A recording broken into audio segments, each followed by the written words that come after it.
Breaking News и днес сме тук с участниците от фестивала. Здравейте, представете се. Аз съм Маргарита Латева, студентка в Пловдивския университет Паисий Хилендарски, втори курс руска филология.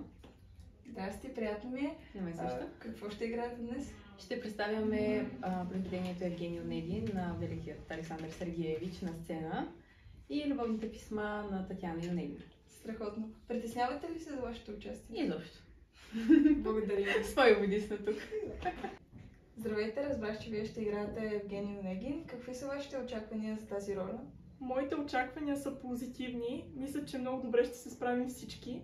И защо играя тази роля? Защото предизвиквам себе си. Здравейте, представете се.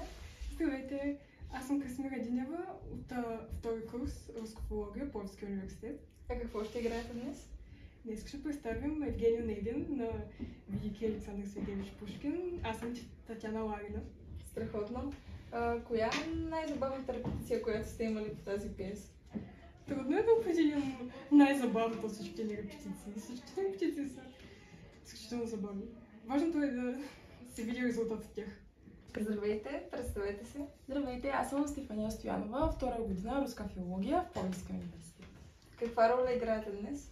Аз съм водеща и втора роля като Татяна. Страхотно, разкажете някой гаф зад кулисите.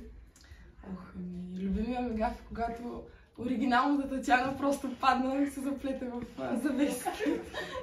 Това го не можем да го покажем.